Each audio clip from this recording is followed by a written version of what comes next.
Hello, welcome back to the Fencing Referee YouTube channel. I can also be found on thefencingref.com, that's new, and that'll give you a link to the YouTube or to the Facebook page that I started. So, media stuff aside, today is going to be about tone and inflections and words we use. Now you might be noticing that a lot of what we're kind of covering in our first learning modules is about communicating. We communicate with our body a lot. We've talked about how we communicate with our face. We've talked about how we can communicate confidence. We don't want to be arrogant, but we don't want to be looking not confident, right? We want to be looking confident. And today's module is going to be about communicating different ways with our voice and different ways that we communicate in general, words that we use. A classic issue that new referees have is that they stand too close to the fencing strip. And I really feel like that's a metaphor for the newer referees making things a little too personal, a little too up close. They need to step back and they need to get perspective. One of those ways to kind of really create a great environment for perspective is to take away words that kind of make it personal, like you. We've seen referees do, okay, now you step forward, now you try and get the blade, but you miss. Now you hesitate after you get the blade. That's not really a great way to kind of look objective, is to insert those words of you in there. Even he or she is better than you. Listen to the next sentences. You missed the blade. That was what I communicated to the athlete on the right. Left makes attack compose. One is an objective statement. The other one kind of has some judgment in there. And hopefully you're starting to see that when referees do that, they are not helping their situation. They're not making themselves sound objective. Another thing that helps with the objectiveness is kind of a tone in your voice. Now, I would think that my first module that I did about confidence, maybe my voice sounded a little higher, because when you're nervous, it's very natural, voice gets higher. And it is something that happens. Think about when somebody questions you, or maybe somebody asks you an uncomfortable question, your voice might get higher. We don't want to modulate our voice like that. If we get challenged, if we get questioned, we want to keep that even tone and quality to our voice. I like to call it the newscaster voice, not the sportscaster voice. Could you imagine refereeing with a sportscaster voice? The attack is parried. No. We are not going to do a sportscaster voice to referee. The attack is parried. The riposte is no. That's much different than if I've got a higher tone or maybe a quaver in my voice. It is even. The calmness in my voice and the evenness in my voice, reflected with the body language of calm, is going to make people respect what you're doing and think that you are objective. Now, when somebody gets excited and they questions you, it's normal. It's normal for you to respond with anger. And not to sound like Yoda, I do sound like Yoda from time to time, you must master your anger. Your response needs to be with calm.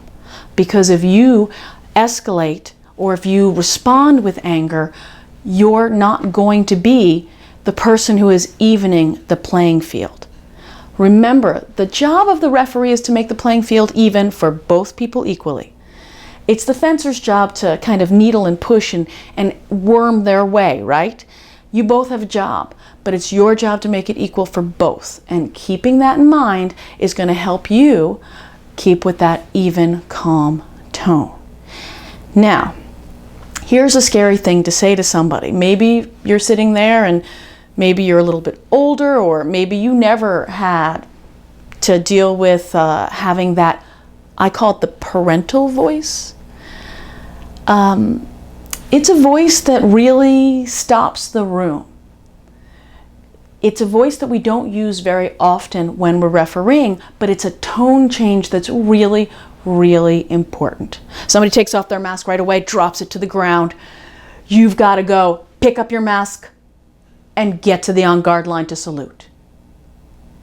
That's a big change, isn't it? I went from regular Lisa voice to Mama Bear Lisa voice. And these, well, it's an important skill for anyone to understand that a firm voice is sometimes really needed. And sometimes it's scary when it comes out of you for the first time. And, you know, sometimes fencers are angry. Who wouldn't be if you just lost a bout? Of course they would be angry. It's your job to use all of the tools in your arsenal to keep the situation calm. Just like you mastering your anger, if somebody, you know, questions you, you have to help them master their anger. You also are watching them like a hawk. We're going to talk about, a lot of these modules are going to be about great habits that referees need. Whenever somebody loses a bout, you watch them. Maybe we'll call them victory challenge. We won't call them the loser. We'll make it politically correct. So you are watching the victory challenge person until they are done, until they have signed the score sheet and they walk away. You are watching them so that they can know that they're being watched, so that they can know that the mama bear parental tone might come out of you, but they are being watched so they can go out of the room, and if they want to be upset, they can be upset out there. You want to avoid giving the cards. How do you avoid giving those cards? Having the ability to change the tone when you need to. So today we covered even more things about communication, about creating an environment of objectivity by using words like left and right, or simply not even the words, but using the hand signals, because that creates clarity and it creates a perception of objectivity that's really, really important. We talked today about the newscaster voice, keeping that voice even. Not the sportscaster voice, the newscaster voice. And we also talked about that scary thing of that voice sometimes needs to be that mama or papa bear voice that makes a situation handleable so that you don't have to give away your cards. Well, not that you're giving away your cards, but so you don't have to give cards like a black card. This is all kind of leading to the next module, which is preparing you for when people might behave inappropriately, might challenge you in ways that are not the right way to challenge a referee, maybe not be respectful. I'm not going to give away the secret to what I call it because I want you to watch next module. But it's about preparing you for the things that are going to happen. And that's what all these modules are about. I thank you so much for trying to figure out how to make yourself a better referee. These are modules that are going to be helping you now and hopefully for the rest of your refereeing career. And who knows, maybe it'll help you as a fencer too, might even help you as a coach. It's up to you as to how you're going to take it home with you and put it in your pocket. I thank you so much for listening. My name again is Lisa Campi-Sapri. You've been watching the Fencing Referee YouTube channel. And I can also be found on thefencingref.com. Keep watching. You're going to learn a lot. Thanks so much, guys. Bye.